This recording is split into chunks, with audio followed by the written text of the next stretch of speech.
ನಮಸ್ಕಾರ ಸ್ನೇಹಿತರೆ, ನಾಳೆ ಡಿಸೆಂಬರ್ 21 ಭಾನುವಾರ. ನಾಳೆಯಿಂದ 83 ವರ್ಷ ಈ 7 ರಾಶಿಯವರಿಗೆ ಮಹಾರಾಜ ಯೋಗದ ಜೊತೆಗೆ ಹೆಜ್ಜೆ ಹೆಜ್ಜೆಗೂ ಹಣ, ಯಶಸ್ಸು ಸಿಗುತ್ತೆ. ಸೂರ್ಯದೇವರ ಕೃಪಾಶೀರ್ವಾದ ನಿಮ್ಮ ಮೇಲೆ ಇರಲಿದೆ.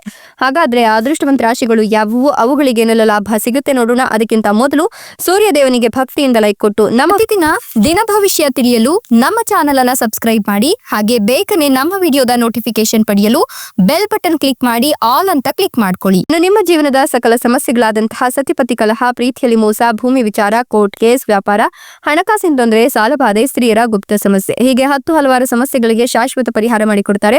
ಡಿಸ್ಪ್ಲೇ ಮೇಲೆ ಕಾಣ್ತಕ್ಕಂಥ ಗುರೂಜಿ ನಂಬರ್ಗೆ ಒಮ್ಮೆ ಕರೆ ಮಾಡಿ ನೋಡು. ಹೌದು, ನಾಳಿನ ಡಿಸೆಂಬರ್ 21ರಿಂದ ಅಂದ್ರೆ ನಾಳಿನ ಡಿಸೆಂಬರ್ 21ರ ಭಾನುವಾರದಿಂದ ಮುಂದಿನ 83 ವರ್ಷ ಈ 7 ರಾಶಿಯವರಿಗೆ ಮಹಾರಾಜ ಯೋಗದ ಜೊತೆಗೆ ಸೂರ್ಯದೇವರ ಕೃಪಾಶೀರ್ವಾದ ಇರೋದ್ರಿಂದ ಹೆಜ್ಜೆ ಹೆಜ್ಜೆಗೂ ಹಣ, ಯಶಸ್ಸು ಒಲಿದು ಬರುತ್ತೆ ಅಂತ ಹೇಳಲಾಗ್ತಾ ಇದೆ. ಈ ರಾಶಿಯವರಿಗೆ ಸಾಕಷ್ಟು ಅವಕಾಶಗಳು ವೃತ್ತಿ ಜೀವನದಲ್ಲಿ ಮುಂದುವರಿಯೋದ್ರ ಜೊತೆಗೆ ವಿದೇಶದಲ್ಲಿ ಕೆಲಸ ಮಾಡ್ತಕ್ಕಂಥ ಸುವರ್ಣ ಅವಕಾಶ ಕೂಡ ಹುಡುಕಿಕೊಂಡು ಬರುತ್ತೆ. ವ್ಯಾಪಾರಿಗಳು ಹೊಸ ವ್ಯಾಪಾರವನ್ನ ಪ್ರಾರಂಭ ಮಾಡಲಿಕ್ಕೆ ಈ ಸಂದರ್ಭ ಸುಸಂದರ್ಭವಾಗಿದೆ. ಜೀವನ ಸಂಗಾತಿಯ ಜೊತೆಗೆ ಸ್ವಲ್ಪ ಮಟ್ಟಿಗಿನ ಸಮಸ್ಯೆಗಳು ಬಗೆಹರಿಯುತ್ತೆ. ನೀವು ಅವರಿಗಾಗಿ ಹೆಚ್ಚಿನ ಸಮಯವನ್ನ ನೀಡಲು ಈ ಸಂದರ್ಭದಲ್ಲಿ ಸಾಧ್ಯವಾಗುತ್ತೆ. ಉತ್ತಮ ರೀತಿಯಲ್ಲಿ ವಿವಾದದಲ್ಲಿ ನೀವು ಬಗೆಹರಿಸಿಕೊಳ್ತಕ್ಕಂಥ ಪರಿಹಾರವನ್ನ ಕಂಡುಕೊಳ್ಬೇಕಾಗತ್ತೆ.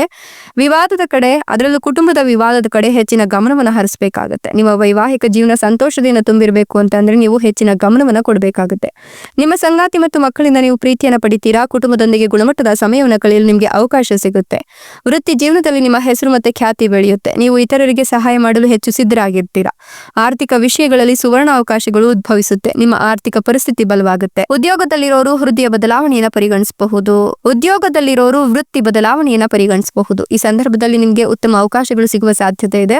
ಆರೋಗ್ಯ ಉತ್ತಮವಾಗಿ ಉಳಿಯುತ್ತೆ. ಅತಿಥಿಗಳು ಮನೆಗೆ ಬರ್ತಾರೆ. ಆಹ್ಲಾದಕರ ವಾತಾವರಣ ಸೃಷ್ಟಿಯಾಗುತ್ತೆ.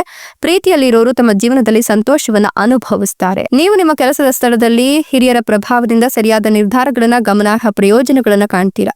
ಕಠಿಣ ಪರಿಶ್ರಮವು ನಿಮ್ಮ ವೃತ್ತಿ ಜೀವನದಲ್ಲಿ ಫಲವನ್ನ ತಂದುಕೊಡುತ್ತೆ. ನಿಮ್ಮ ಪ್ರಯತ್ನಗಳು ಖಂಡಿತವಾಗಿ ಯಶಸ್ಸಿಗೆ ಕಾರಣವಾಗುತ್ತೆ. ಮಾನಸಿಕ ಆರೋಗ್ಯ ಉತ್ತಮವಾಗಿರುತ್ತೆ. ನಿಮ್ಮ ಸಂಗಾತಿಯೊಂದಿಗೆ ನೀವು ವಿಹಾರವನ್ನು ಸಹ ಯೋಜಿಸಬಹುದು. ಆರೋಗ್ಯದ ಕಡೆ ಗಮನವನ್ನ ಕೊಡಿ.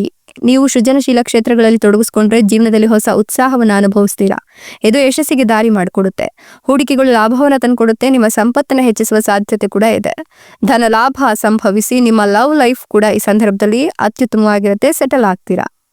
ಆರೋಗ್ಯದಲ್ಲಿನ ಏರುಪೇರುಗಳು ದೂರವಾಗುತ್ತೆ. ವ್ಯಾಪಾರಿಗಳು ತಮ್ಮ ವ್ಯಾಪಾರವನ್ನು ಈ ಸಂದರ್ಭದಲ್ಲಿ ದೊಡ್ಡ ಮಟ್ಟದಲ್ಲಿ ವಿಸ್ತರಿಸ್ತಾರೆ. ಅಭಿವೃದ್ಧಿ ಸಾಧಿಸಲಿಕ್ಕೆ ಅವರಿಗೆ ಸುವರ್ಣ ಅವಕಾಶ ಅಂತಲೇ ಹೇಳಬಹುದು. ಇತ್ತೀಚಿನ ದಿನಗಳಲ್ಲಿ ಆಗ್ತಿರ್ತಕ್ಕಂಥ ಒಂದಷ್ಟು ಬದಲಾವಣೆಗಳು ನಿಮ್ಮ ಜೀವನದಲ್ಲಿ ಹೆಜ್ಜೆ ಹೆಜ್ಜೆಗೂ ಕೂಡ ಸವಾಲನ್ನ ಎದುರಿಸುವಂತೆ ಮಾಡುತ್ತೆ. ಬಟ್ ಹಿಂಜರಿಯಕ್ಕೆ ಹೋಗಬೇಡಿ. ನೀವು ಅತ್ಯಂತ ಜಾಗರೂಕರಾಗಿ ಮುಂದುವರೆದ್ರೆ ಖಂಡಿತವಾಗಿಯೂ ನಿಮ್ಮ ಜೀವನದಲ್ಲಿ ಹಣವೋ ಹಣ. ನಿಮ್ಮ ಇಮೇಜನ್ನ ಹಾಳು ಮಾಡಲಿಕ್ಕೆ ಶತ್ರುಗಳು ನಿಮ್ಮೊಂದಿಗೆ ಸ್ವಲ್ಪ ನಿಯತ್ತಾಗಿರ್ತಾರೆ. ಹುಷಾರಾಗಿರಿ. ಎಚ್ಚರಿಕೆಯಿಂದ ನೀವು ಇದ್ರೆ, ಖಂಡಿತವಾಗಿಯೂ ಜಾಗರೂಕರಾಗಿದ್ರೆ ಯಾವುದೇ ರೀತಿಯ ವಿವಾದಗಳು, ಸಮಸ್ಯೆಗಳು ನಿಮ್ಮ ಹತ್ತಿರವೂ ಕೂಡ ಸುಳಿಯೋದಿಲ್ಲ. ಎಷ್ಟೆಲ್ಲ ಲಾಭ ಮತ್ತು ಅದೃಷ್ಟವನ್ನು ಪಡಿತಿರ್ತಕ್ಕಂಥ ಅದೃಷ್ಟವಂತ ರಾಶಿಗಳು ಯಾವುವು ಅಂದ್ರೆ ಮೀನ ರಾಶಿ, ಕಟಕ ರಾಶಿ, ಸಿಂಹ ರಾಶಿ, ವೃಶ್ಚಿಕ ರಾಶಿ, ಧನುರ್ ರಾಶಿ, ಕುಂಭ ರಾಶಿ, ತುಲಾ ರಾಶಿ. ಇವುಗಳಲ್ಲಿ ನಿಮ್ಮ ರಾಶಿ ಇದ್ದರೂ ಇಲ್ಲದಿದ್ದರೂ ಭಕ್ತಿಯಿಂದ ಓಂ ನಮೋ ಸೂರ್ಯ ನಾರಾಯಣಾಯ ಅಂತ ಕಮೆಂಟ್ ಮಾಡಿ. ಧನ್ಯವಾದಗಳು.